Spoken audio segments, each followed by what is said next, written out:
Communication is one of the very important things in married life. వివాహ జీవితంలో కూడా ఈ సంభాషించుకోవటం అనేది ఎంతో ప్రాముఖ్యమైనది. It's one of the things that distinguishes us from animals. జంతువులకి మానవులకి మధ్య ఉన్న తేడా ఏంటంటే సంభాషించుకోవటంలో కూడా ఉంటుంది. I mean, there are, I hear the animals also communicate with some buzzing noises and all types of things. I don't know exactly how they do it. జంతువులు కూడా సంభాషించుకుంటాయని నేను విన్నాను. ఎలా అంటే ఏదో శబ్దాల ద్వారానో ఎలానో అవి ఎలా చేసుకుంటాయో తెలియదు నాకు. The birds migrate and they sort of communicate with each other in some way. But there's no bird that can go to another bird and say, I know, honey, I really love you. పక్షులు కూడా వాటి భాష ఏదో ఉంటుంది. అవి కలిసి ప్రయాణం చేస్తుంటాయి, అటు ఇటు వెళ్తుంటాయి. కానీ ఒక పక్షి వెళ్ళి ఇంకొక పక్షి దగ్గరికి వెళ్ళి నేను నిజంగా నిన్ను ప్రేమిస్తున్నానని చెప్పే పక్షి నేను ఎప్పుడు వినలేదు. There's no bird or a bee or any dog or cat that can say that. కాబట్టి ఏ కుక్క కానీ పిల్లి కానీ పక్షి కానీ పురుగు కానీ ఏవి కూడా ఇలా చేయవు. There's something precious about communicating expressions of love to one another. ఒకరితో ఒకరు ఆ విధంగా సంభాషించుకోవటం అనేది ఎంతో ప్రశస్తమైంది. And God has given us a book in case you don't have any ideas as to what to say to your wife or husband. కాబట్టి నీ భార్యతోనో భర్తతోనో ఏం చెప్పాలో నీకు తెలియనప్పుడు దేవుడు మనకు ఒక పుస్తకాన్ని కూడా ఇచ్చాడు. Open your book, Bible in the middle. You'll end up in the Song of Solomon. మీరు బైబిల్లో మధ్యలో తెరిచినట్లయితే పరమగీతం అనే పుస్తకం ఉంటుంది. Right in the middle. God's given you a book to help you. You don't have to go to the psychology books. Just go to the Song of Solomon and Bible మధ్యలోనే ఉంటుంది ఆ పుస్తకం. మీరే మనస్తత్వ శాస్త్రానికి సంబంధించిన పుస్తకాలు చదవాల్సిన అవసరం లేదు. దేవుడే ఒక పుస్తకాన్ని ఇచ్చాడు. get some ideas from the Holy Spirit as to how to talk to your husband or your wife. కాబట్టి పరిశుద్ధాత్మ దగ్గర నుంచి మీరు ఐడియాస్ తీసుకోండి. ఏ విధంగా భర్తతో మాట్లాడాలో, భార్యతో మాట్లాడాలో. Oh, we are Indians. We are embarrassed. We don't want to talk all that. అయ్యో మనం భారతీయులు, మనం అలా మాట్లాడుకోకూడదు అని మీరు అనుకోవచ్చు. It's Almighty God who put that book there. సర్వశక్తివంతుడైన దేవుడే ఆ పుస్తకాన్ని పెట్టాడు మధ్యలో. It's expressions of appreciation. ప్రాథమికంగా ఇది ఏం చెప్తుందంటే మనం అభినందించటం. What's the need for that? You say we're married. It's like దాని అవసరం ఏముంది, మనకు పెళ్ళయింది కదా అని అనుకోవచ్చు మీరు. the husband who said, why do I need to tell my wife every now and then I love her? I told her that 35 years ago when I married her. That's it. భర్త అనుకోవచ్చు భార్యకి, ప్రతిసారి ఏంటి నేను ప్రేమిస్తున్నానని చెప్పాలా, 35 సంవత్సరాల క్రితం నేను చెప్పాను కదా, పెళ్లి చేసుకున్నాను సరిపోదా అని అనొచ్చు. I signed it and said I love you. Finish. Now let's move on. నేను సంతకం పెట్టాను కదా నేను ప్రేమిస్తున్నానని, ఇంకా సరిపోదా, Let's move on to other things. ఇంకా సరిపోదా, చేయాల్సిన అనేక పనులు ఉన్నాయి. Unfortunately, we are human beings who need a lot of assurance. దురదృష్టవశాత్తు ఏంటంటే మనకి నిశ్చయిత అనేది కావాలి మనుషులకి. A man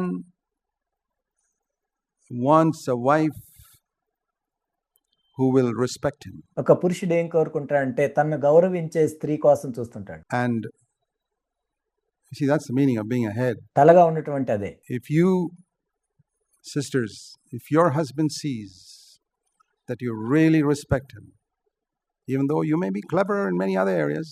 సహోదరులారా, ఒకవేళ మీ భర్త కంటే మీరు తెలివితేటల్లో ఎక్కువగా ఉండొచ్చు, కానీ మీరు మీ భర్తని గౌరవిస్తున్నారు అని ఆయన చూసినట్లయితే, I tell you, you're doing a great job to build a happy marriage. ఒక సంతోషకరమైన వివాహ జీవితం కలిగి ఉండటానికి మీరు ఎంతో అద్భుతమైన పని చేస్తున్నట్లయితే. And brothers, just like you long to see that your wife respects you. సహోదరులారా, నీ భార్య నిన్ను గౌరవించాలి అని మీరు ఎంత కోరుకుంటున్నారో, your wife wants to know that you really love her. నీ భార్యను కూడా నువ్వు ప్రేమిస్తున్నావు అని తెలుసుకోవాలని అనుకుంటుంది.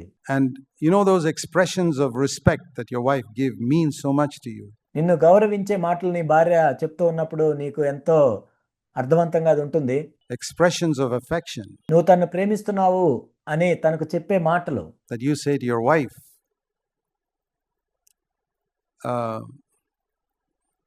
means so much to her. అవి తనకు కూడా ఎంతో విలువైనవి. The Song of Solomon is a wonderful book. పరమగీతం అనేది ఎంతో అద్భుతమైన పుస్తకం. Shall I tell you one of the songs I sing to my wife? నా భార్యతో నేను పాడే ఒక పాటను చెప్పమంటారా? It won't embarrass you. ఇదేమి మిమ్మల్ని ఇబ్బంది పెట్టదు. Brother Zach, holy man of God, singing songs to his wife. Jack Punin గారు, ఆయన ఏంటి అంత పరిశుద్ధుడు, తన భార్యతో పాటలు పాడుతున్నాడు ఈ విధంగా. You're the lily of the valley, you're the rose of Sharon to me. లోయ పద్మము నీవే, షారోను రోజా నీవే. Brother Zach, you sing that to the Lord or you sing it to your wife? I say to my wife. ఏంటి Jack గారు, ఇదేంటిది? ప్రభువుకి పాడుతున్నారా ఈ పాట, మీ భార్యకి పాడుతున్నారా? ఏంటిది? నా భార్యకే పాడుతున్నా అని చెప్తాను. Because if you read the Song of Solomon carefully, ఎందుకంటే పరమగీతము మీరు జాగ్రత్తగా చదివినట్లయితే, you'll find the bridegroom is saying that to his wife. పెండ్లి కుమారుడు తన వధువుతో చెప్తున్న మాటలు ఇవి. It's not Jesus who's the lily of the valley, by the way. లోయ పద్మము ఇక్కడ యేసుక్రీస్తు ప్రభు కాదు. It's not Jesus who's the rose of Sharon, in spite of all the wrong songs we sing. Sharon రోజా అంటే ఇక్కడ యేసుక్రీస్తు ప్రభు అని కాదు. మనం అన్ని అక్కడ అర్థం లేని పాడుతూ ఉంటాం ఇలా. It's the husband telling a wife, you're the lily of the valley, you're the rose of Sharon. ఇక్కడ ఒక భర్త భార్యతో చెప్తున్నాడు, లోయ పద్మము నీవే, షారోను రోజా నీవే. To my Lord I say, you're my Lord and my Redeemer. That's different. కానీ నా ప్రభువుతో నేను చెప్తాను, నీవు నా ప్రభుడువు, నా విమోచకుడు అని. అది వేరు. I'm serious. I'm not joking. Go to the Song of Solomon and learn. నేను ఇక్కడ తీవ్రంగా చెప్తున్నాను, ఇదేదో జోక్గా చెప్పడం లేదు. మీరు పరమగీతంలోనికి వెళ్ళి నేర్చుకోండి. How to express love and appreciation and affection for one another. ఒకరితో ఒకరు ప్రేమని, వాత్సల్యాన్ని, అభినందనని ఏ విధంగా పంచుకోవాలో. We really need that in these days. ఈ రోజుల్లో మనకి ఎంత అవసరం. When the devil's trying to tear marriages apart. ఎందుకంటే అపవాది వివాహాల్ని నాశనం చేస్తూ ఉన్నాడు. That's not romantic cinema stuff. Song of Solomon is not cinema stuff. పరమగీతం అనేది ఏదో రొమాంటిక్ గా సినిమాల్లో చూపించే పాటలు కాదు ఇవి. It's the holy word of God, inspired by the Holy Spirit. దేవుని యొక్క పరిశుద్ధ గ్రంథం ఇది. దేవుని యొక్క పరిశుద్ధమైన మాటలు, పరిశుద్ధాత్మ చేత ప్రేరేపించబడిన మాటలు. And mean it. కాబట్టి అర్థవంతంగా మీరు చెప్పండి. Mean it. అర్థవంతంగా. Don't say nice things to your wife just when you want to have sex with her. That's a pretty selfish reason. ఏదో మీకు లైంగిక సంబంధమైన సంయోగం కోసం నీ భార్యకు ఏదో మంచి మాటలు చెప్పటం కాదు. అదేంటంటే కేవలం స్వార్థపూరితమైన మాటలు అవి. Express your appreciation when you want nothing. నీవేమీ కోరుకోనప్పుడు కూడా అభినందనతో కూడిన మాటలు మీరు మాట్లాడండి. Do you go and say praise God only when you want to get something from God, or he's always worthy of praise? ఏదైనా మీకు అవసరమైనప్పుడే దేవుని దగ్గరికి వెళ్ళి దేవుని స్తుతిస్తున్నారా, లేకపోతే ఆయన ఎల్లప్పుడూ మీ స్తుతులకు యోగ్యుడని మీరు గుర్తెరిగి చెప్తున్నారా? So when you express your appreciation for your wife, you're not saying she's the most perfect. మీ భార్యని మీరు అభినందిస్తున్నప్పుడు మీరేం చెప్తున్నారంటే అందరికంటే ఆమె పరిపూర్ణురాలని మీరేం చెప్పట్లేదు. Woman in the world or the most good looking or anything like that. ఈ ప్రపంచంలో కల్లా అందరికంటే నువ్వు సౌందర్యంగా ఉన్నావు ఇలాంటివి ఏం చెప్పటం లేదు. But she's good looking in your eyes. నీ దృష్టిలో ఆమె సౌందర్యవంతురాలు. Sure, should be. ఖచ్చితంగా అలా ఉండాలి. I like that expression in Ezekiel in chapter 24. హెజ్కేలు గ్రంథం 24వ అధ్యాయంలో ఒక మాట ఉంటుంది, ఇది ఎంతో ఇష్టం నాకు. When God, these prophets had to go through a tough time and Ezekiel's wife was going to die. ప్రవక్తలు ఎంతో క్లిష్టమైన పరిస్థితుల గుండా వెళ్లాల్సి వస్తుంది అనేక సార్లు. ఇక్కడ తన భార్య చనిపోవటానికి సిద్ధంగా ఉంది. And God had warned Ezekiel, I'm going to take away your wife in death. నీ భార్య నేను తీసుకుంటున్నాను అని హెజ్కేలుని దేవుడు హెచ్చరించాడు. But notice what he calls his wife. That's the thing that really struck my heart. కానీ తన భార్యని ఏమని పిలుస్తున్నాడో చూడండి, నిజంగా ఇది నన్ను ఆకర్షించింది. Ezekiel 24 verse 16. హెజ్కేలు 24వ అధ్యాయం 16వ వచనం. Word of the Lord came to me saying, Son of man, I am about to take away from you the desire of your eyes with a blow. నరపుత్రుడా, నీ కన్నులకు ఇంపైన దాన్ని నీ యొద్ద నుండి ఒక్క దెబ్బతో తీసివేయబోచున్నాను. What a word. ఎంత గొప్ప మాట కదా ఇది. How many of you husbands will say honestly, my wife is the desire of my eyes? ఎంతమంది భర్తలు యథార్థంగా ఈ మాటలు మీరు చెప్పగలరు, నా భార్య నా కన్నులకు ఇంపైనది అని? I don't have eyes for anybody else. మరెవరి కోసం కూడా నా కన్నులు లేవు. She is the desire of my eyes. It's a scriptural expression. నా భార్య నా కన్నులకు ఇంపైనది. ఇది లేఖనానుసారమైన మాటలు ఇవి. I base everything I say on scripture. నేను చెప్పే ప్రతిదీ కూడా లేఖనాలను ఆధారం చేసుకోవాలని చెప్తాను. Tell her, you are the desire of my eyes. నీ భార్యతో చెప్పు, నా కన్నులకు ఇంపైన దానవనివని. And say that to God. Lord, my wife is the desire of my eyes. దేవునితో చెప్పు, దేవా నా భార్య నా కన్నులకు ఇంపైనది. The other expression I love in the Old Testament is in Malachi in chapter 2. నాకు ఇష్టమైన ఇంకొక మాట ఏంటంటే మలాకి గ్రంథం 2వ అధ్యాయంలో ఉంటుంది, పాత నిబంధనలో, where the Lord speaks about the wife in verse 15. ఇక్కడ 15వ వచనంలో భార్య గురించి దేవుడు చెప్తూ ఉన్నాడు. As the wife of your youth. That's another beautiful expression. Twice, verse 14 and 15. The wife of your youth. ఇక్కడ 14, 15 వచనాల్లో 2 సార్లు ఇది వస్తుంది. యవ్వనమున పెండ్లి చేసుకొనిన మీ భార్యల విషయము. And that's particularly applicable to your wife gets old. ముఖ్యంగా నీ భార్య నువ్వు కూడా మీరు వృద్ధులైనప్పుడు ఇది మనం అన్వయించుకోవచ్చు. You got old too.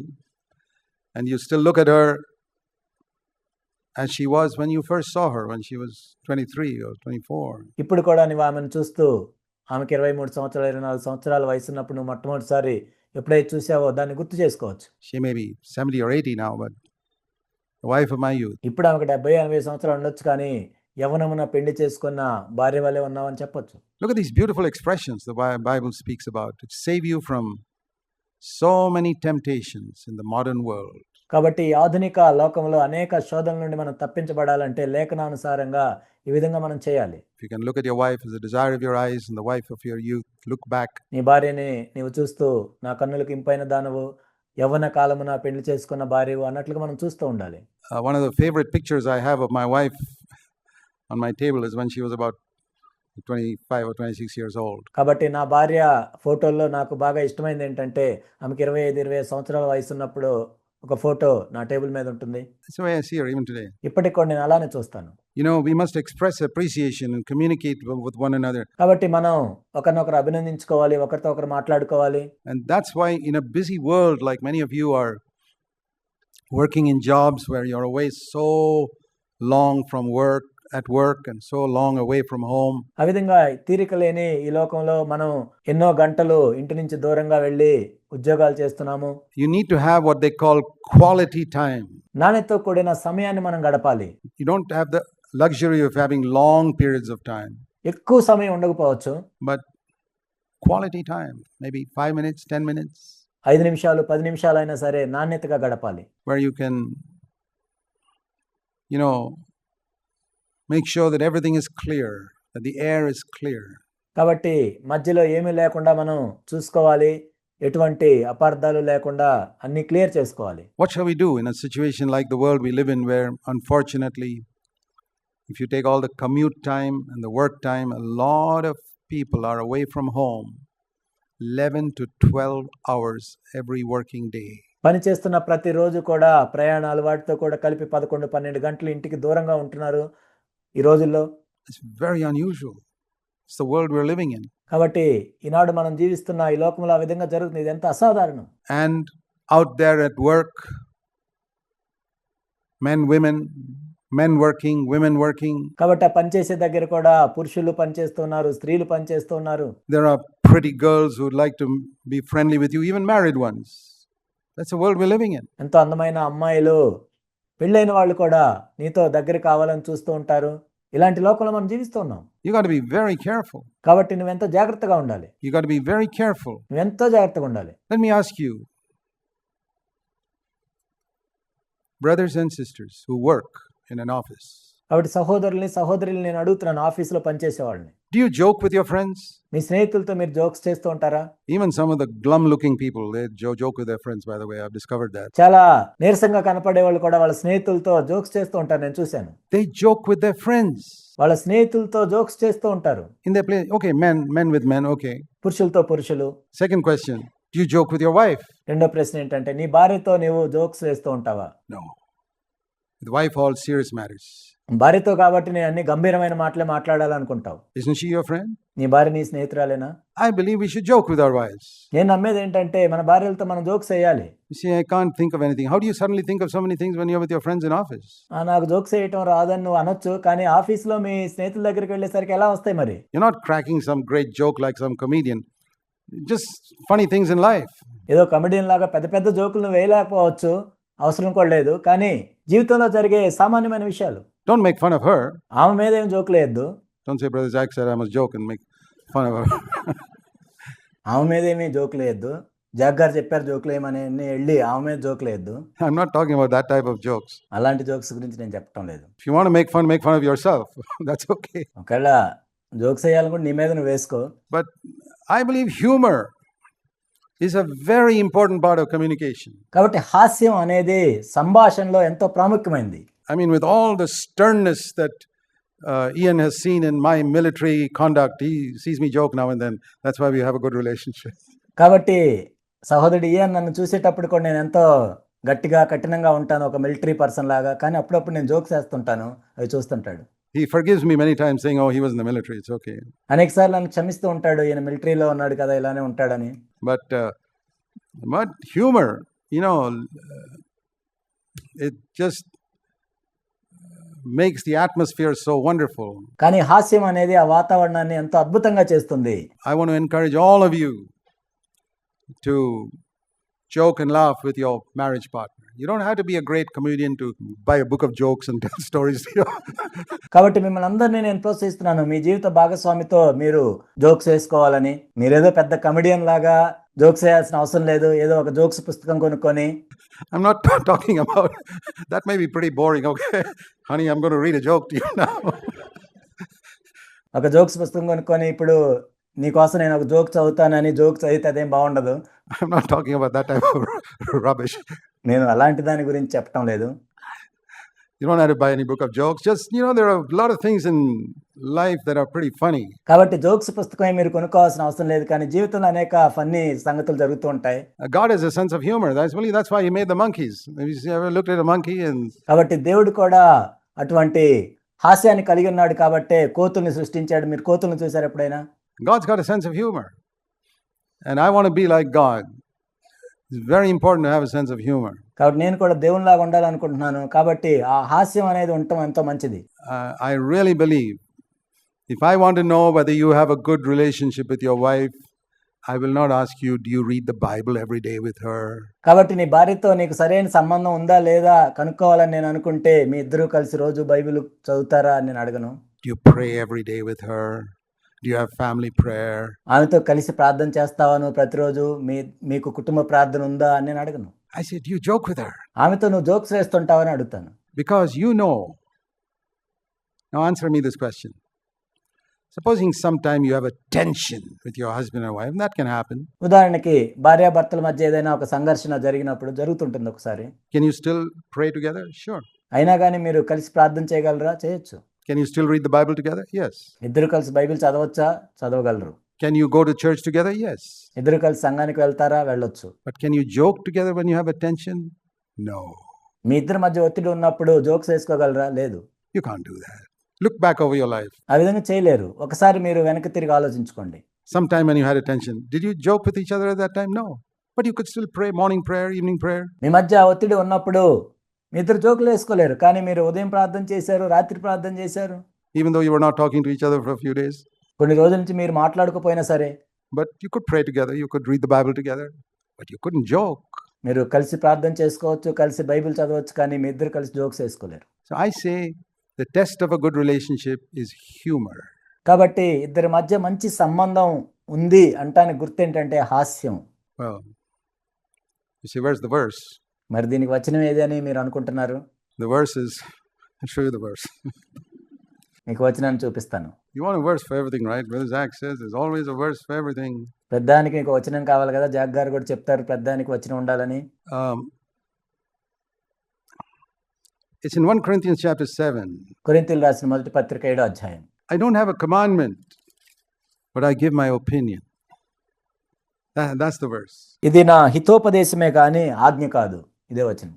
I don't have a commandment, but I give my opinion. ఇది హితోపదేశమే కానీ ఆజ్ఞ కాదు. So that's my opinion.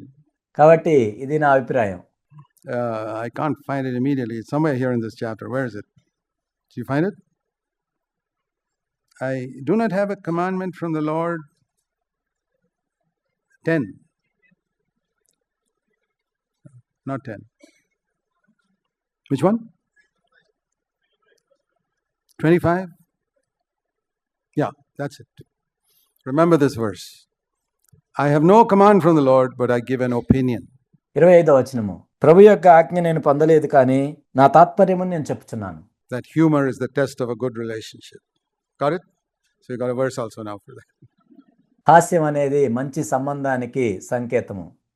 దానికి సంబంధించిన వచనాన్ని కూడా మీరు చూశారు. But I tell you, from many years of experience and watching a lot of serious husbands and wives, I'll tell you this, humor is very, very important in marriage. కానీ అనేక సంవత్సరాలుగా ఎంతో సీరియస్గా ఉండే భార్యాభర్తలు నేను చూశాను కాబట్టి అనుభవంతో చెప్తున్నాను, వివాహానికి హాస్యం అనేది ఎంతో మంచిది. And I want to joke with my wife and pull her leg, even if I'm 100 years old. Sure. నాకు 100 సంవత్సరాల వయసు వచ్చినా కానీ నా భార్యతో నేను జోక్స్ వేసుకుంటూ సరదాగా ఉంటాను. But never making fun of her, no. కానీ ఆమెనేమి అపహాస్యం చేయొద్దు. Communication, brother, sister, please take time to speak. And the young couples, I always say, go for a walk together. సహోదరి సహోదరులారా, ఈ విధంగా సంభాషించుకోవటం అనేది ఎంతో అవసరమైంది. నూతనంగా పెళ్ళైన వాళ్ళకి నేను అనేక మందికి చెప్పేదేంటంటే, కలిసి వాకింగ్‌కి వెళ్ళండి. You know, when you have children, it's not so easy. But if you still don't have children, go for a walk together, even 10, 15 minutes. Just మీకు పిల్లలున్నప్పుడు ఆ విధంగా చేయటం కష్టం కాబట్టి, పిల్లలు లేనప్పుడు 10, 15 నిమిషాలైనా ఆ విధంగా కలిసి నడవండి. whatever has happened during the day, air it all out and clear everything before you go to bed. కాబట్టి ఆ రోజంతా కూడా ఏదైతే జరిగిందో వాటన్నిటిని కూడా మీరు క్లియర్ చేసుకొని మీరు నిద్రలోనికి వెళ్ళాలి. Very, very important. Make sure that when you go to bed, there are no outstanding tensions or things that are unresolved. కాబట్టి మీరు పరిష్కారం చేయని విషయాలేమీ లేకుండా మీరంతా కూడా క్లియర్‌గా చేసుకొని ఆ విధంగా నిద్రలోనికి వెళ్ళాలి.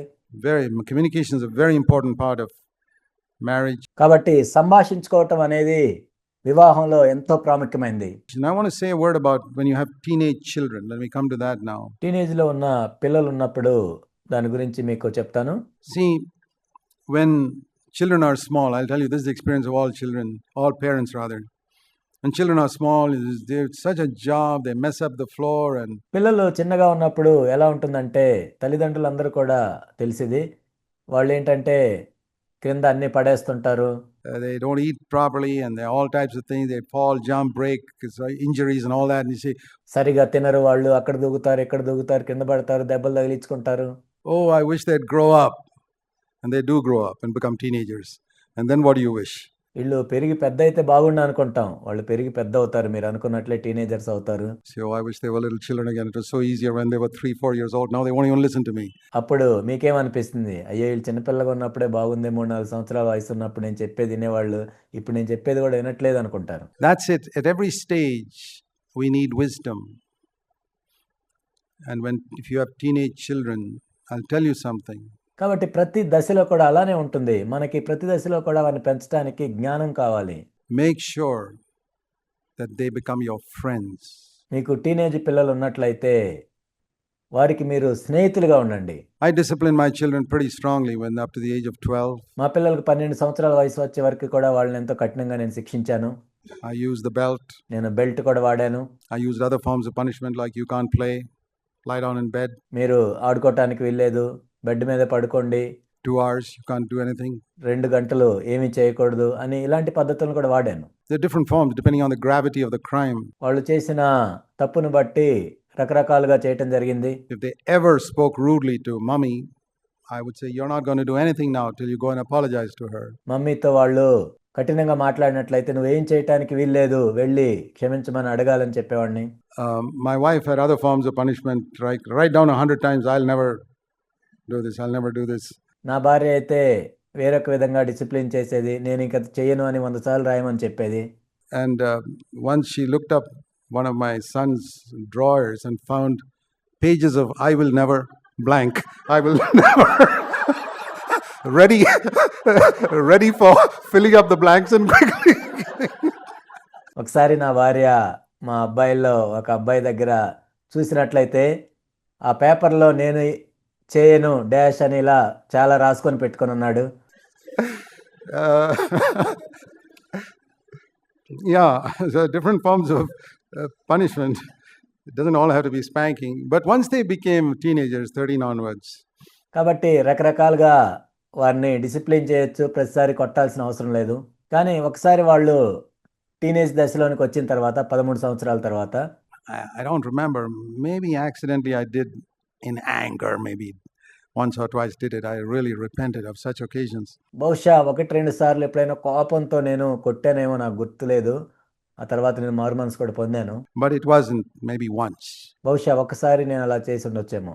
But otherwise after they crossed 13, I said, I want to be their friends now. కానీ ఒకసారి వాళ్ళకి 13 సంవత్సరాలు దాటిన తర్వాత వాళ్ళకి నేను స్నేహితునిగా ఉండాలి. If I haven't succeeded in disciplining them by the age of 12, వాళ్ళకి 12 సంవత్సరాల వయసు వచ్చేసరికి వారిని సరి అయిన క్రమశిక్షణలో నేను సరిగా పెట్టలేనట్లయితే I better try other methods now.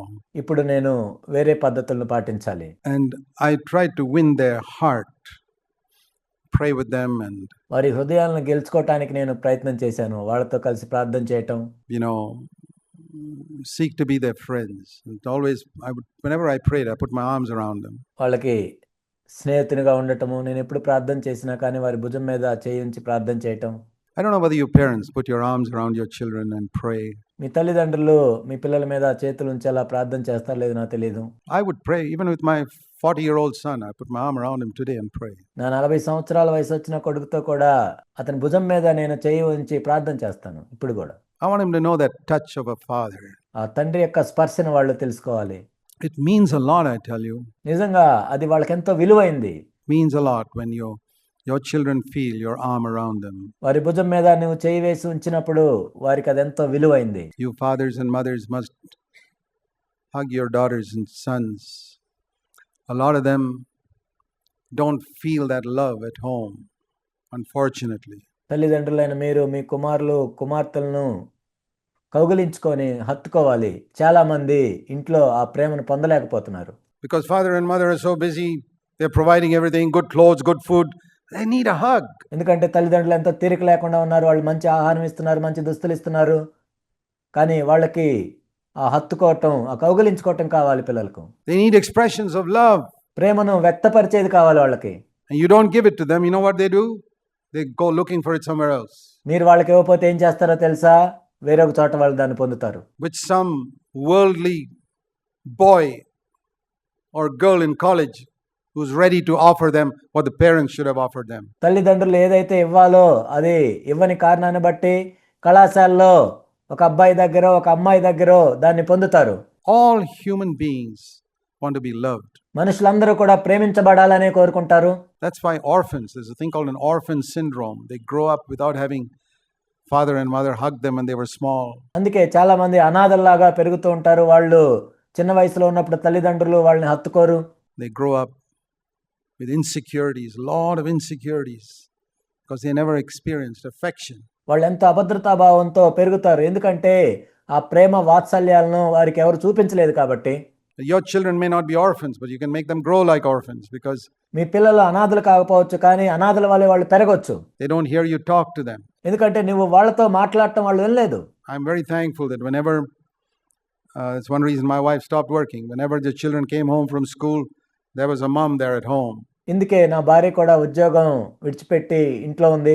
నా పిల్లలు ఎప్పుడు ఇంట్లో వచ్చినా కానీ వాళ్ళకి తల్లి ఉంది. దాన్ని బట్టి నేను దేవునికి కృతజ్ఞతలు తెలియజేస్తున్నాను. To talk to them about what happened during the day. She wasn't so busy. ఆ రోజు ఏం జరిగిందో మాట్లాడటానికి పిల్లలు తల్లి ఉంది. ఎందుకంటే తాను తీరిక లేకుండా ఏం లేదు. Doing something else or earning money, that she didn't have time to talk to the children. I believe that is what protected them. పిల్లలతో మాట్లాడటానికి కూడా సమయం లేకుండా తీరిక లేకుండా డబ్బు సంపాదించడానికి తను వెళ్ళలేదు. కాబట్టి అదే నా పిల్లల్ని భద్రపరిచింది. And that's where we could quickly spot, because children can pick up all types of bad habits in school. ఆ విధంగా తాను సమయాన్ని వెచ్చించింది కాబట్టి వెంటనే పిల్లల్లో ఏమైనా తప్పులున్నా చూడటానికి అవకాశం దొరికింది. ఎందుకంటే పిల్లలు స్కూల్లో వెంటనే ఏదో ఒకటి చెడు నేర్చుకుంటూ ఉంటారు. But it mustn't be detected 5 years later. It must be detected immediately. What did you do today, honey? Where did you go? What happened? Who talked to you? కాబట్టి 5 సంవత్సరాల తర్వాత దాన్ని తెలుసుకోవటం కాదు, కానీ ఈ రోజు ఏం జరిగింది, నువ్వు ఎవరితో మాట్లాడావు, ఎక్కడ ఉన్నావు, ఏం చేసావు అని అడగొచ్చు. And don't make them only tell you the formal things like we studied physics and played cricket and all. ఏదో మామూలుగా జరిగేవే మాత్రమే కాకుండా, ఏదో మేము ఫిజిక్స్ చదివాం, క్రికెట్ ఆడాం, అలాంటివి మాత్రమే కాకుండా, my wife would ask them things like, is there some girl in your class you think is pretty? నా భార్య ఈ విధంగా అడుగుతూ ఉండేది, మీ క్లాసులో ఎవరైనా అందమైన అమ్మాయి ఉందా? Do you ask questions like that? మీరు అలాంటి ప్రశ్నలు అడుగుతారా? We don't talk such things. We talk all holy stuff. మనం ఎంతో పరిశుద్ధమైన వాళ్ళం, అలాంటి ప్రశ్న అడగకూడదు అని అనుకుంటున్నారా? And so then they'd be open up. They say, oh, daddy and mommy are not afraid to talk about girls, and we had only boys, you know.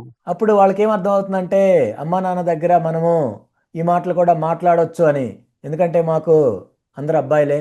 And then my wife would say, next time we have a school function, show me that girl. I like to see that girl whom you think is really good. నువ్వు ఎవరైతే బాగుందనుకుంటున్నావో అమ్మాయిని తర్వాత school ఫంక్షన్కి వచ్చినప్పుడు చూపించు అని అడిగేది. And then they'd go there and this boy would say, mommy, is that girl over there? And mommy would say, that's not so good. I think the other one is a little better.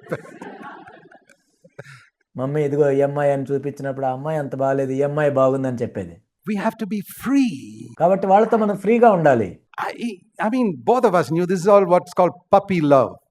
You know, little puppies loving each other. They're not serious about getting married or anything. ఎందుకంటే మా ఇద్దరికి కూడా తెలుసు అది puppy love అని. ఎందుకంటే వాళ్ళు ఏదో తీవ్రంగా ప్రేమించుకొని పెళ్లి చేసుకోవటానికి కాదు.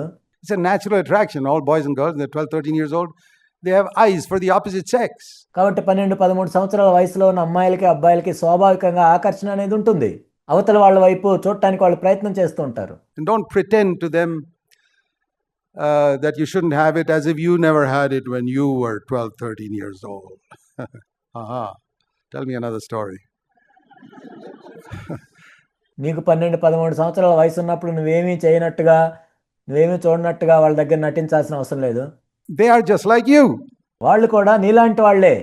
And you may not have, but what you need to do is restrain them. That don't go and express your affection to that person. కాబట్టి మీరు చేయాల్సిందల్లా ఏంటంటే దానికి పరిమితులు విధించటమే. వీళ్ళు వెళ్ళి వాళ్ళ దగ్గర అటువంటి వ్యక్తపరచకుండా మీరు పరిమితులు విధించటమే.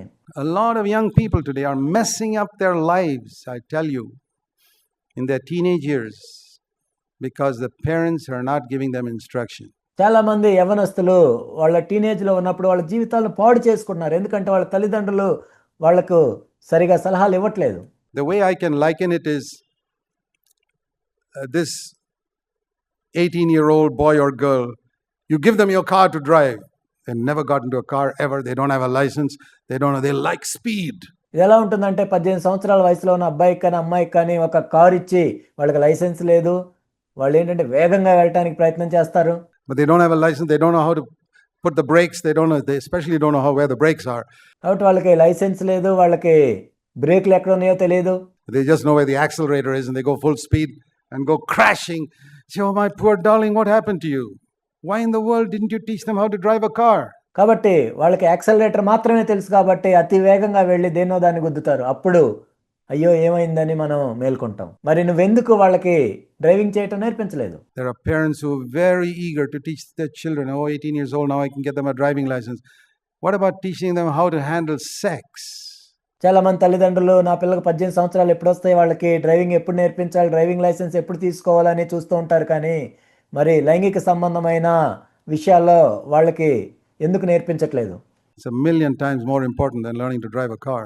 ఒక కారు నడపటం నేర్చుకోవటం కంటే కూడా ఎన్నో వేల రెట్లు లక్షల రెట్లు ఇది విలువైంది. You teach them to drive a car and you don't teach them about sex, you're a crazy husband, crazy father and mother. Driving నేర్పించడంలో ఎంత ఆసక్తి కలిగి ఉన్నావు కానీ లైంగిక సంబంధమైన విద్య వాళ్ళకి నేర్పించే విషయంలో నువ్వు ఆసక్తి కలిగి లేవు. నిజంగా అది ఎంతో వెర్రితనం, తల్లిదండ్రులుగా అది వెర్రితనం. You don't have to teach that to a 10-year-old, but by the time they are 14, 15 years old, there are desires stirring up in them. You have to teach them. Driving నేర్పించడంలో ఎంత ఆసక్తి కలిగి ఉన్నావు కానీ లైంగిక సంబంధమైన విద్య వాళ్ళకి నేర్పించే విషయంలో నువ్వు ఆసక్తి కలిగి లేవు. నిజంగా అది ఎంతో వెర్రితనం, తల్లిదండ్రులుగా అది వెర్రితనం. You have to teach them. You have to warn them. నీవు వారికి బోధించాలి, వారిని హెచ్చరించాలి. When I remember when my children went to college, almost every letter of mine was a warning against be careful. నా పిల్లలు కాలేజీలో చదువుకుంటున్నప్పుడు నేను వారికి రాసిన ప్రతి లెటర్ కూడా వారిని హెచ్చరిస్తూ ఉండేవాడిని, జాగ్రత్తగా ఉండాలి, ఈ విషయాల్లో జాగ్రత్తగా ఉండాలని. I told them of all the tricks that boys and girls will try. And in that case, girls would try to win you. నేను వాళ్ళకి చెప్తూ ఉండేవాడిని, మిమ్మల్ని దగ్గరకు చేసుకోవటానికి అమ్మాయిలు ఏ విధంగా చేస్తూ ఉంటారు, అలాంటి విషయాలను చెప్తూ ఉండేవాడిని. The Bible also warns us about the techniques of girls. Have you read that in Proverbs? సామెతల్లో కూడా అమ్మాయిలు వాడే పద్ధతుల గురించి రాయబడి ఉంది. Proverbs is a great chapter. I used to tell my boys to read it regularly, especially chapters like chapter 7 and all that. సామెతలు ఎంతో అద్భుతమైన గ్రంథము. నా పిల్లలకు కూడా నేను క్రమంగా చదవాలి దీన్ని అని చెప్తూ ఉండేవాడిని, ముఖ్యంగా సామెతల గ్రంథం 7వ అధ్యాయం. But here's one of those verses. It says in Proverbs chapter 6, how can I keep a boy from an evil woman? Verse 24. సామెతల గ్రంథం 6వ అధ్యాయం 24వ వచనము, చెడు స్త్రీ వద్దకు పోకుండా కుమారుణ్ణి ఏ విధంగా కాపాడాలి? From the smooth tongue of some flirtatious woman who wants to get a hold of my boy. I have to warn him. నా కుమారుణ్ణి లోబర్చుకోవటానికి తీయని మాటలు చెప్పి కనురెప్పలు చిలికించు స్త్రీ నుండి ఏ విధంగా నేను కాపాడాలి? Don't desire, verse 25, Proverbs 6:25. Don't desire her beauty in your heart. దాని చక్కదనమందు నీ హృదయములో ఆశపడకము. Don't let her capture you with one of her eyelids. అది తన కనురెప్పలను చిలికించి నిన్ను లోపరుచుకొననీయకము. because that girl will reduce you to a loaf of bread. ఎందుకంటే ఆ స్త్రీ నిన్ను ఒక రొట్టె తునక కోసం లోపరుచుకుంటుంది. It'll be like fire in your bosom, and your clothes will be burnt, your feet will be scorched. Verse 27, 28. Be careful. అది ఎలాంటిదంటే ఒకడు తన ఒడిలో అగ్ని నుంచుకొని ఎళ్ళ వాని వస్త్రములు కాలకుండునా, ఒకడు నిప్పుల మీద నడిచిన ఎళ్ళ వాని పాదము కమలకుండునా. We have to use strong language to warn our boys and girls. మన కుమారులను కుమార్తెలను కాపాడుకోవటానికి ఇక్కడ ఎంతో కఠినమైన మాటలు రాయబడి ఉన్నాయి. Because sex is a much greater power inside a person's body than the accelerator in a car. ఎందుకంటే కారులో ఉన్న యాక్సలరేటర్ కంటే కూడా మానవుని యొక్క శరీరంలో సెక్స్ అనేది అంత శక్తివంతంగా ఉంటుంది. Maybe the accelerator can lead you up to 150 kilometers an hour.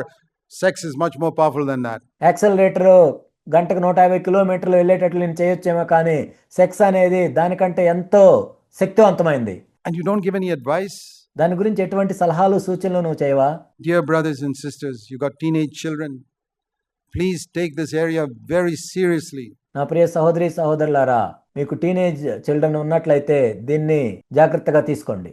Some of your children are probably messing up in some area. You don't have a clue what they're doing. బహుశా మీ పిల్లల్లో కొంతమంది ఇప్పటికే ఎంతో వాళ్ళ జీవితాల్లో పాడు చేసుకుంటున్నారేమో, అయినా కానీ దాని గురించి మీకు కొంచెం కూడా ఏమీ తెలియదు. And you'll never know because you're not friends with them. వాళ్ళతో మీరు స్నేహం చేయట్లేదు కాబట్టి మీకేమీ తెలియదు కూడా. You're wondering what marks they're getting in their college. కాలేజీలో ఏ మార్కులు వస్తున్నాయని మాత్రమే మీరు చూస్తూ ఉన్నారు.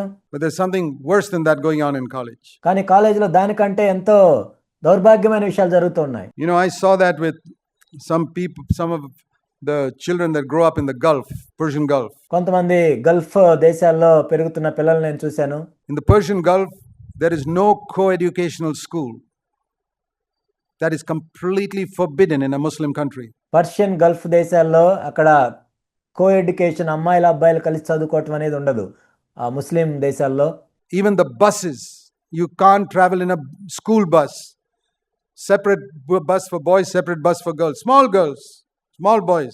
స్కూల్ బస్సుల్లో కూడా చిన్న చిన్న అమ్మాయిలు అబ్బాయిలు కూడా ప్రత్యేకమైన బస్సుల్లోనే వెళ్ళాలి. They're very strict. ఎంతో స్ట్రిక్ట్ గా ఉండే దేశాలు అవి.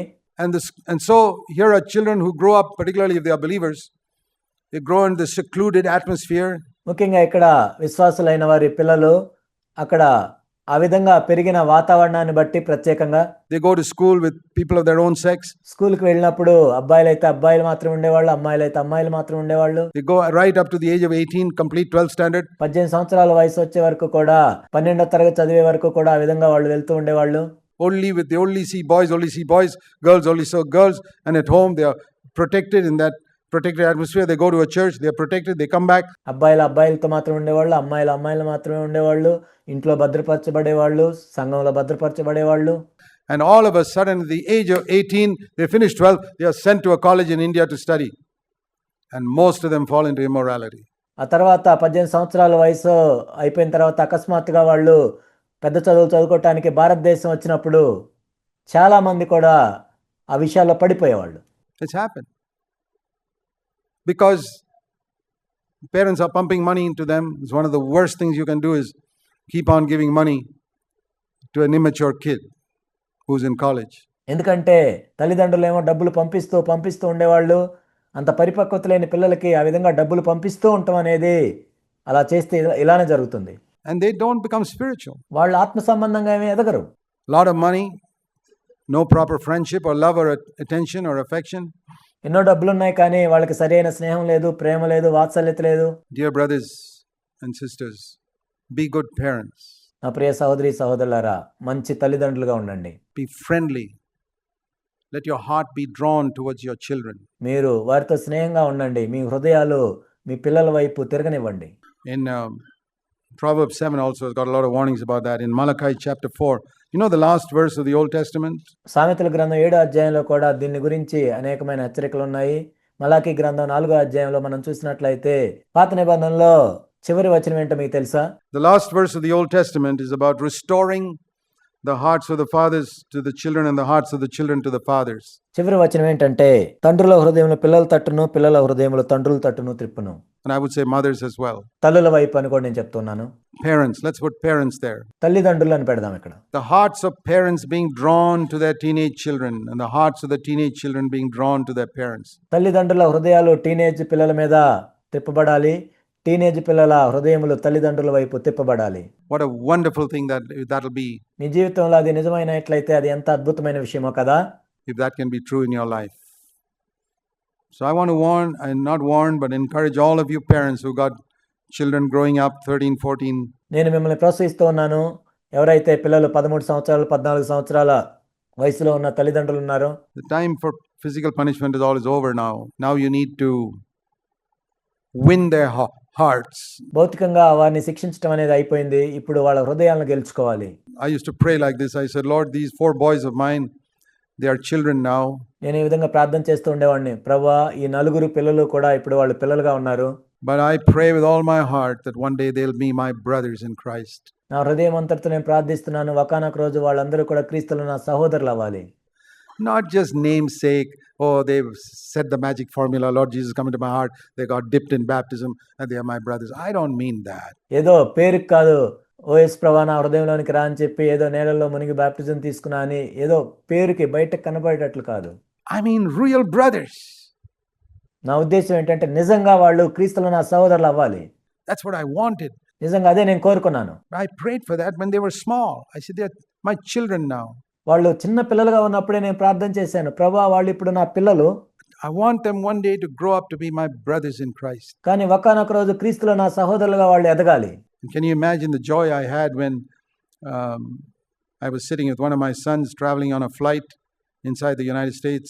అనేక సంవత్సరాల క్రితం నా కుమారునితో కూడా నేను అమెరికాకి ఫ్లైట్లో కలిసి వెళ్తున్నప్పుడు నేను ఎంత సంతోషపడ్డానంటే, many years ago, I think it must have been more than 10 years ago. It's long before all of them got married. 10 సంవత్సరాల క్రితం వాళ్ళందరికీ వివాహాలు కాక మునుపు, as soon as we sat down and the plane took off, he took out his Bible and said, Dad, I want to talk to you something from here. మేము కూర్చున్నాము, flight ప్రారంభమైంది.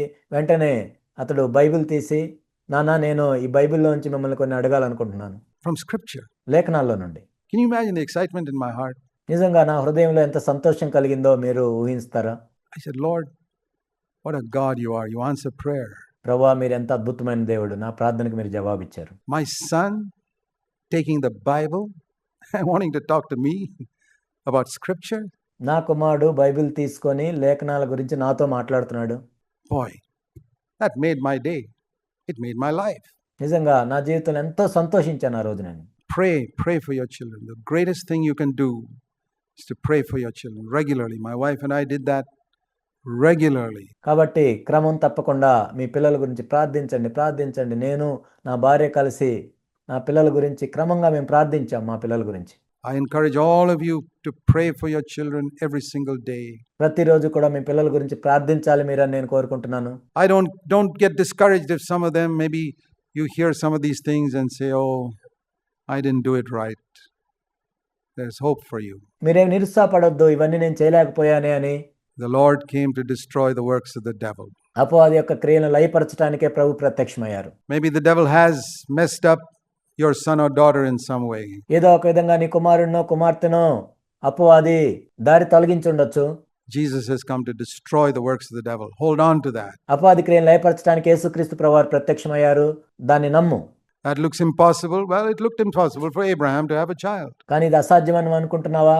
అబ్రహాముకు కూడా కుమారుడు కలగటం ఎంతో అసాధ్యమే. And maybe it looks impossible for you to become friendly with your child who's become distant from you, like one girl said to her mother who was a working mother. నీకు ఎంతో దూరంగా వెళ్ళిపోయినా నీ కుమారుడిని చూసి మరలా నీ కుమారుడు నీకు దగ్గర అవుతాడు అనుకోవటం అది నీకు అసాధ్యంగా కనపడి ఉండొచ్చు. ఉద్యోగం చేస్తున్న ఒక తల్లితో ఒక కుమార్తె ఈ విధంగా నింది. Said, Mom, when I was 5 years old, you didn't have time to talk to me. You were busy with your teaching or whatever job you had. అమ్మా నాకు 5 సంవత్సరాల వయసు ఉన్నప్పుడు నీవు నాతో మాట్లాడటానికి నీకు సమయం లేదు. నీ టీచింగో లేకపోతే నీ ఉద్యోగాన్ని బట్టి తీరిక లేకుండా ఉన్నావు. Now I'm 18. I don't have time for you. Sorry. I got to talk to my friends. నాకు ఇప్పుడు 18 సంవత్సరాలు వచ్చాయి. నాకు కూడా నీతో మాట్లాడే సమయం లేదు. నా స్నేహితులతో నేను మాట్లాడాలి. Because that time you were busy with your work. Now I'm busy with mine. అప్పుడేమో నీ పనిలో నువ్వు తీరిక లేకుండా ఉన్నావు, ఇప్పుడు నా పనిలో నేను తీరిక లేకుండా ఉంటాను. Can you blame that girl for saying that? ఆ అమ్మాయి ఆ విధంగా చెప్పటాన్ని బట్టి ఆ అమ్మాయిని మీరు నిందిస్తారా? Make friends with them when they are small. వాళ్ళు చిన్నగా ఉన్నప్పుడే వారితో స్నేహం చేయండి. When they are 5 years old and they come to you, or 4 years old and they come to you with a broken toy. వాళ్ళకి 4 సంవత్సరాల వయసు ఉన్నప్పుడు, 5 సంవత్సరాల వయసు ఉన్నప్పుడు ఒక బొమ్మను విరగ్గొట్టుకొని మీ దగ్గరికి వస్తే, And you're busy doing your work and they say, Daddy, can you fix this toy? You know my advice? నీవు తీరిక లేకుండా నీ పని చేసుకుంటున్నావు, వాళ్ళు వచ్చి ఈ బొమ్మ విరిగిపోయింది సహాయం చేయమని అడుగుతున్నారు. Close down your important work and fix that toy. నా సలహా ఏంటంటే నువ్వు చేస్తున్న ఆ ప్రాముఖ్యమైన పనిని పక్కన పెట్టి ఆ బొమ్మని బాగు చేయి. You'll make friends with someone which you'll value 15 years later. కాబట్టి నీవు వాళ్ళతో స్నేహం చేసుకుంటున్నట్లయితే 15 సంవత్సరాల తర్వాత దాని విలువ మీకు తెలుస్తుంది. All you did was fix a little toy. That 10 minutes meant the world. 10 నిమిషాలు వెచ్చించి నీవు ఆ బొమ్మని బాగు చేసావు, కానీ వాళ్ళకి అది ఎంతో విలువైంది. To that child. I'll tell you a true story. నేను ఒక నిజమైన కథ చెప్తాను. There was a man who, he was now a widower, his wife had died, his children had grown up and got married. He was alone in the house. ఒక వ్యక్తి ఉన్నాడు, ఆ వ్యక్తి భార్య చనిపోయింది, ఇప్పుడు వాళ్ళ పిల్లలు కూడా పెళ్లిళ్ళు అయిపోయి వేరే చోట ఉంటున్నారు, ఇప్పుడు ఒక్కడే ఆ వ్యక్తి ఆ ఇంట్లో ఉంటున్నాడు. Rich businessman. ఎంతో ధనవంతుడైన వ్యాపారస్తుడు. He one day went down to the basement or attic or somewhere where some of his old books and ledgers and all were lying there. ఒకసారి ఆయన బేస్మెంట్ దగ్గరికి వెళ్ళి అక్కడ ఉన్న పాత పుస్తకాలు అవన్నీ చూస్తూ ఉన్నాడు. And he saw there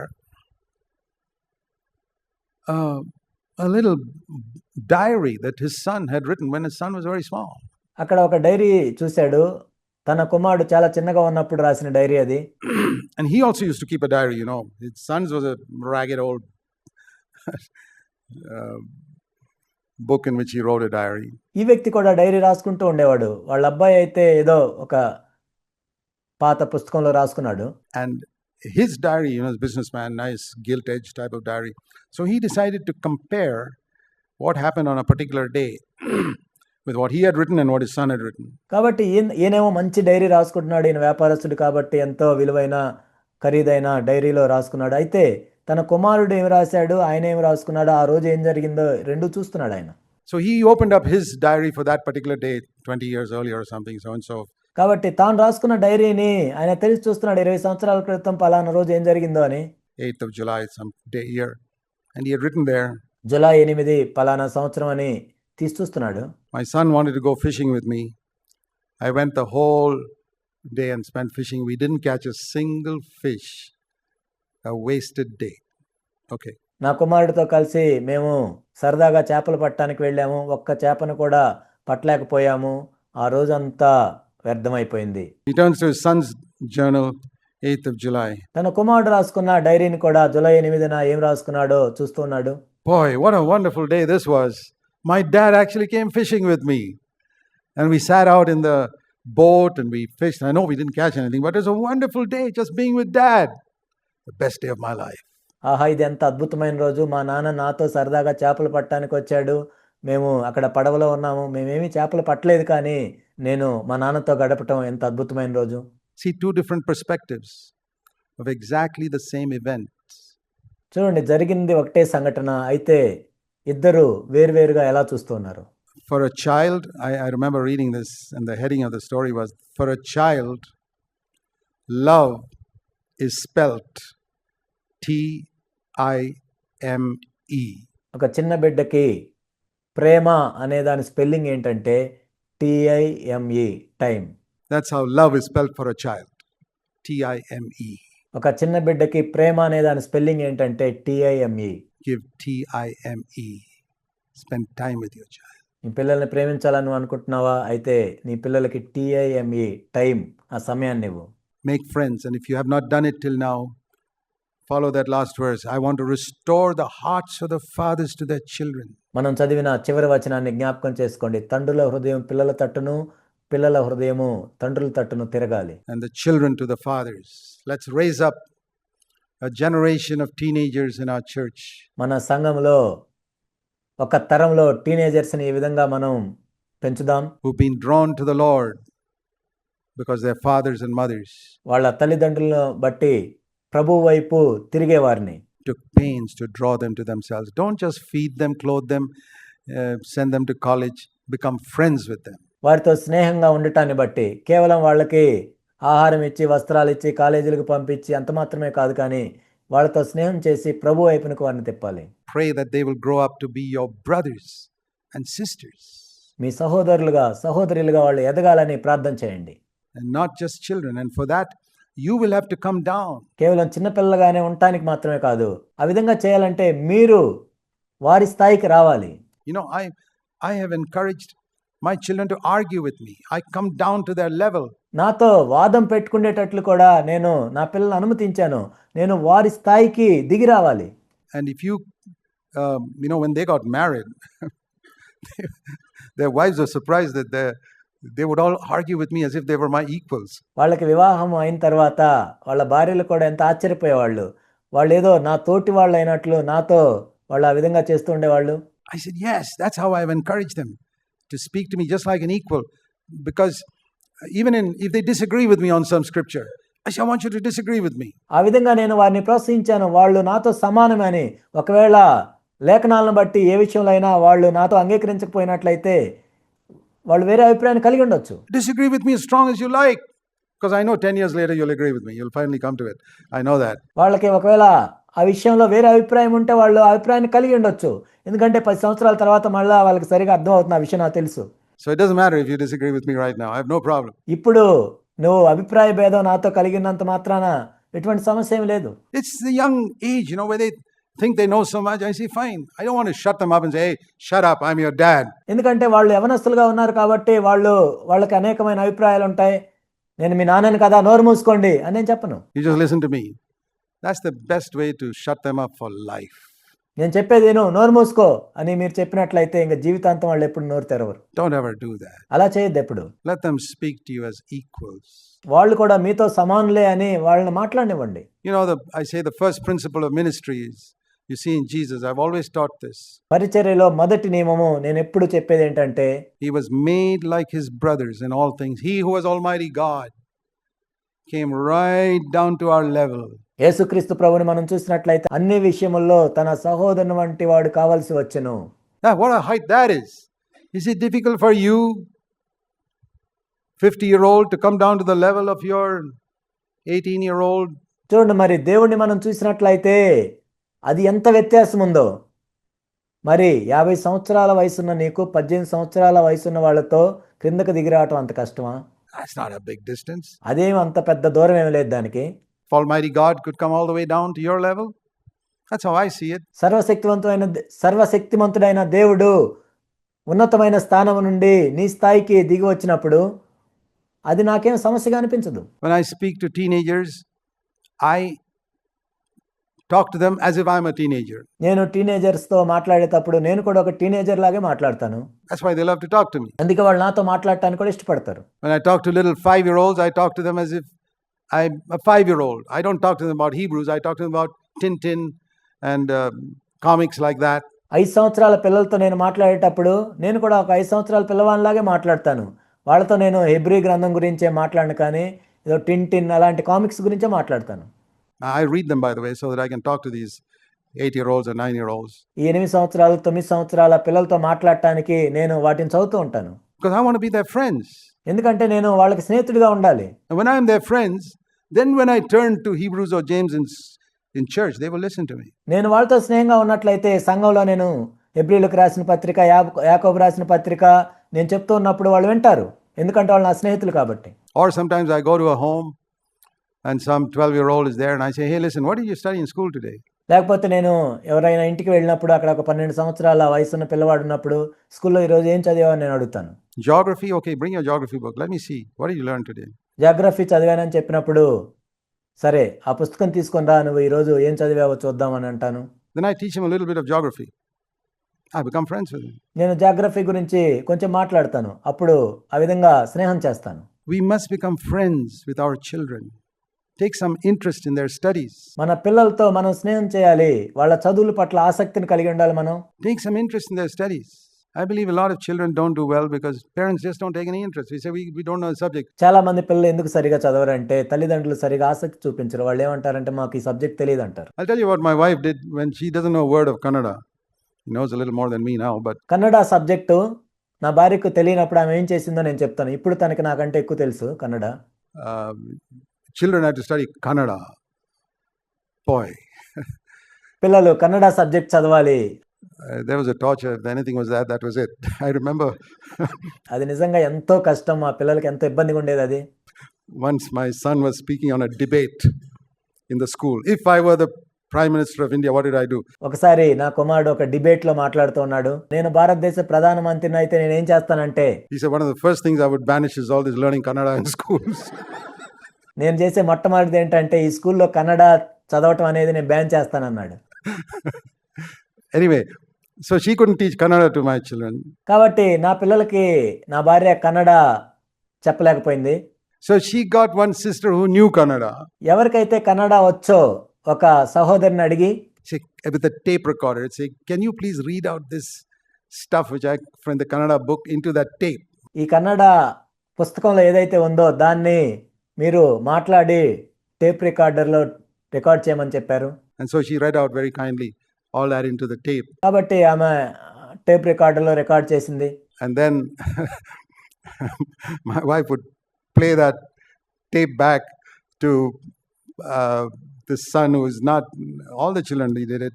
They were not interested. They'd be lying down in bed, "Oh, mom, leave me alone." But the tape would be running. కాబట్టి నా భార్య ఏం చేసిందంటే పిల్లలకి ఆ కన్నడ కష్టం కాబట్టి వాళ్ళు విన్నా వినకపోయినా వాళ్ళు బెడ్ మీద పడుకున్నా కానీ ఈ టేప్ అనేది ఆన్ చేస్తూ ఉండేది. వాళ్ళు వింటూ వింటూ ఉండేవాళ్ళు.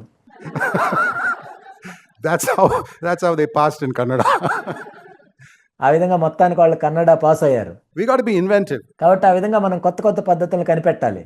My point is, there are children, don't think all my children are very eager to study. కాబట్టి మీరు అనుకోవద్దు నా పిల్లలందరూ కూడా ఎంతో ఆసక్తిగా వాళ్ళే చదువుకున్నారని అనుకోవద్దు. But they have to study to get a job. Otherwise, I used to tell them, "You'll be a milkman." కానీ వాళ్ళకి ఉద్యోగం రావాలంటే మరి చదువుకోవాలి. నేను చెప్తూ ఉండేవాడిని, మీరు ఆ విధంగా చదవకుండా ఉన్నట్లయితే మీరు పాలు పోసేవాళ్ళలాగా ఉంటారు. Going around for the rest of your life. You want to be that or what? జీవితాంతం కూడా ఇల్లు తిరిగి పాలు పోసుకోవాలి. మీరు అలా ఉంటారా అని అడిగేవాడిని. You got to study, man. You got to work hard. India's like that. It's not like America where you can be a plumber and carpenter and earn a lot of money. It's not like that here. You got to work hard. మీరు ఎంతో కష్టపడి చదువుకోవాలి. ఇది భారతదేశం, ఇది America కాదు. అక్కడ ఏంటంటే వడ్రంగి పని చేసేవాళ్ళు, ప్లంబింగ్ వర్క్ చేసే వాళ్ళకి కూడా ఎంతో డబ్బులు ఇస్తారు అక్కడ. So, but if you got to take some interest in sitting with them and helping them, not just say, "Oh, my child's not interested in studying." కాబట్టి వాళ్ళతో కూడా మనం కూర్చొని చదివించాలి. మా పిల్లలకు చదువు మీద ఆసక్తి లేదని చెప్పటం కాదు. Parents must take an interest, and it builds a friendship there between the parents, even in studies. And తల్లిదండ్రులు వాళ్ళతో కూడా ఆసక్తితో కూర్చొని వాళ్ళని చదివించాలి. ఆ విధంగా స్నేహం అనేది కూడా పెరుగుతుంది చదివిస్తున్నప్పుడు కూడా. helping them, if you don't know it, then at least sit down with them and read it to them or something. There are always ways of building friendship. కాబట్టి వాళ్ళతో కూర్చొని మనం కూడా చదువుతున్నప్పుడు చదివిస్తున్నప్పుడు ఆ విధంగా స్నేహం పెరుగుతుంది. అలా రకరకాల మార్గాలు ఉంటాయి వాళ్ళతో స్నేహం పెంచుకోవటానికి. So I want to say that I'm not saying my wife and I were perfect. When I look back over my life, I think of so many mistakes I made. నేను నా భార్య కూడా ఏదో పరిపూర్ణంగా మేము ఆ విధంగా చేసామని చెప్పట్లేదు. నేను వెనక్కి తిరిగి చూసుకున్నప్పుడు నా జీవితంలో కూడా ఎన్నో తప్పులు చేశాను. But God is merciful. That's why I say prayer is the most important thing. కానీ ప్రభు ఎంతో కనికరం కలిగిన వాడు. అందుకే నేను చెప్తుంది ఏంటంటే ప్రార్థన అనేది ఎంతో ప్రాముఖ్యమైంది. Just one or two questions before I close. నేను ముగించే దానికి ముందు ఒకటి రెండు ప్రశ్నలు ఉన్నాయి, వాటిని చూద్దాం. What is the children's view? What is the biblical view on family planning? Family planning మీద బైబిల్ ఏం చెప్తుంది? You know, there are areas of our life which the Bible speaks nothing about. మన జీవితంలో కొన్ని విషయాల గురించి బైబిల్ ఏమీ చెప్పట్లేదు. New Testament especially says zero. ముఖ్యంగా క్రొత్త నిబంధనలో ఏమీ చెప్పని విషయాలు కూడా కొన్ని ఉన్నాయి. So whenever the New Testament says zero about a subject, then that means it's up to you. క్రొత్త నిబంధనలో ఏ సబ్జెక్ట్ గురించి అయినా ఏమీ చెప్పనట్లయితే దాని అర్థం ఏంటంటే అది నీ ఇష్టం. To decide how you should do it. నువ్వు దాన్ని ఎలా చేయాలనేది నీ ఇష్టం. So my principle is, if the Bible speaks strongly about something like humility, holiness, I speak strongly about it. నా నియమం ఏంటంటే బైబిల్ ఏ సబ్జెక్ట్ గురించి అయినా నొక్కి చెప్తున్నప్పుడు దీనత్వం గురించి, పరిశుద్ధత గురించి నేను కూడా అంతే నొక్కి చెప్తాను. If the Bible speaks just a little bit about it, like in the New Testament, there's very little teaching on healing and tongues. క్రొత్త నిబంధనల స్వస్థత గురించి, భాషలు మాట్లాడటం గురించి కొద్దిగా మాట్లాడినప్పుడు I speak very little about that. నేను కూడా వాటి గురించి కొద్దిగానే మాట్లాడతాను. If the Bible speaks nothing about a subject, I don't speak about it at all. I say that's up to you. ఒక సబ్జెక్ట్ గురించి అసలు బైబిల్ ఏమీ మాట్లాడినట్లయితే నేను కూడా ఏమీ మాట్లాడను, అది నీ ఇష్టం అని చెప్తాను. So family planning is in one of those categories. Be wise. కుటుంబ నియంత్రణ అనేది కూడా ఈ జాబితాలోనికి వస్తుంది కాబట్టి అది మీ ఇష్టము, జ్ఞానం కలిగి మీరు చేసుకోవచ్చు. See, I would say abortion is a crime because that's murder. కానీ అబార్షన్ అనేది నేరం, అది ఎందుకంటే ఒక హత్య చేసినట్టు. అది A child in the womb is a child. గర్భంలో ఉన్న బిడ్డ కూడా బ్రతుకున్న బిడ్డే. And that's wrong to kill a child in the womb. But other than that, to prevent conception. గర్భంలో ఉన్న బిడ్డని ఆ విధంగా అబార్షన్ చేయటం అనేది నేరం. అది కానీ పిల్లలు పుట్టకుండా కుటుంబ నియంత్రణ చేసుకోవటం అనేది, If you feel that you cannot afford, there's nothing wrong in that. That's my view. నీవు అనేక మంది పిల్లలను కలిగి ఉండలేవు అని నీవు అనుకున్నప్పుడు అది మీ ఇష్టము, కానీ ఇది నా అభిప్రాయం మాత్రమే. But I don't object to another person having another view, saying that they should have as many children as God gives them. That's fine. కానీ ఇంకొక వ్యక్తి వచ్చి దేవుడు ఎంతమంది పిల్లల్ని ఇస్తే అంతమందిని కనాలి అని ఇంకొక వ్యక్తి చెప్పినా అది తన ఇష్టం, నాకేం అభ్యంతరం లేదు. We can agree to differ on that, but make sure it's your own conviction. కాబట్టి వేర్వేరు అభిప్రాయాలు ఆ విషయంలో మనం కలిగి ఉండొచ్చు. I remember one brother who went to Norway and came back and said, "Oh brother, I've got faith now to have as many children as the hairs on my head." నాకు గుర్తుంది, ఒక సహోదరుడు నార్వే వెళ్ళొచ్చి, సహోదరుడా నాకు ఇప్పుడు ఎంతో విశ్వాసం ఉంది, నా తల మీద ఎన్ని వెంట్రుకలు ఉన్నాయి, అంతమంది పిల్లలు నేను కనాలి అని అన్నాడు. I said, boy, before you proceed having as many children as hairs on your head, make sure your wife also has that faith. కాబట్టి నీ తల మీద ఎన్ని వెంట్రుకలు అంతమంది పిల్లలు కలిగి ఉండాలని నువ్వు అనుకునే దానికంటే ముందు నీ భార్యకు కూడా విశ్వాసం ఉందో లేదో కనుక్కోమని చెప్పాను. And don't just because she's the one who's going to bear them. ఎందుకంటే వాళ్ళకి అనాల్సింది ఆమె. So fortunately he listened to me and stopped with just one more child. అదృష్టవశాత్తు నా మాట విని ఇంకొక కుమారునితో ఆపాడు ఆయన. And I'm sure his wife was more thankful to me than anybody else. తన భార్య ఎంతో కృతజ్ఞత కలిగి ఉందని నేను అనుకుంటున్నాను ఇప్పుడు దాన్ని బట్టి. So remember that your wife and you must be united in that opinion. కాబట్టి ఆ అభిప్రాయంలో నీ భార్య నీవు ఏకాభిప్రాయం కలిగి ఉండాలి. Okay brothers, I think I've given you a little example of what humor can make. సహోదరులారా, హాస్యము ఏం చేస్తుందో కొన్ని ఉదాహరణలు మీకు ఇచ్చాను. In an otherwise boring 90-minute message, humor makes a lot of difference, I tell you. లేనట్లయితే ఈ 90 నిమిషాల ప్రసంగం ఎంతో విసుగు పుట్టించేటట్లుగా ఉంటుంది. అందుకే హాస్యం అనేది ఎంతో మేలు చేస్తుంది. Keeps us awake. It'll keep your marriage awake as well. ఈ హాస్యం అనేది మేల్కొనేటట్లు చేస్తుంది, మీ వివాహ జీవితాన్ని కూడా అది మేల్కొలుపుతుంది. Let's pray. ప్రార్థన చేసుకుందాం. Heavenly Father, మా ప్రియ పరలోకపు తండ్రి, I think of the tremendous potential there is in all these married couples sitting here. ప్రభువా, ఇక్కడ కూర్చున్న వివాహితులైన ప్రతి ఒక్కరిలో కూడా మీ సంకల్పం ఎంతో గొప్పగా ఉంది ప్రభువా. Oh, how the devil would love to have them mess up their life, mess up their children. అపవాది వాళ్ళ జీవితాలను పాడు చేయాలని, వాళ్ళ పిల్లల్ని పాడు చేయాలని ఎంత కోరుకుంటున్నాడు కదా. But I thank you, Lord Jesus, you came to destroy the works of the devil. అపవాది యొక్క క్రియలను లయపరచడానికి మీరు ప్రత్యక్షమైనందుకు వందనాలు తెలియజేస్తున్నాం ప్రభువా. You came to build homes on the rock, unshakable. కదల్చబడని గృహాలుగా ఉండటానికి, బండ మీద ఇల్లు కట్టడానికి మీరు వచ్చారు ప్రభువా. You came to give us faith to believe మేము నమ్మటానికి కావాల్సిన విశ్వాసాన్ని ఇవ్వటానికి మీరు వచ్చారు ప్రభువా. that you can do the impossible things in our marriage మా వివాహ జీవితంలో అసాధ్యమైన వాటిని మీరు చేయటానికి వచ్చారు ప్రభువా. and in our home. Do it for us and for our children. మా గృహాల్లో చేయటానికి మీరు వచ్చారు ప్రభువా. మా జీవితాల్లో, మా పిల్లల జీవితాల్లో మీరు చేయండి. And help us to build a strong church here, we pray. బలమైన సంఘం ఇక్కడ కట్టబడటానికి సహాయం దయచేయండి ప్రభువా. In Jesus' name, amen. యేసు నామములో ప్రార్థిస్తున్నాం తండ్రి, ఆమేన్.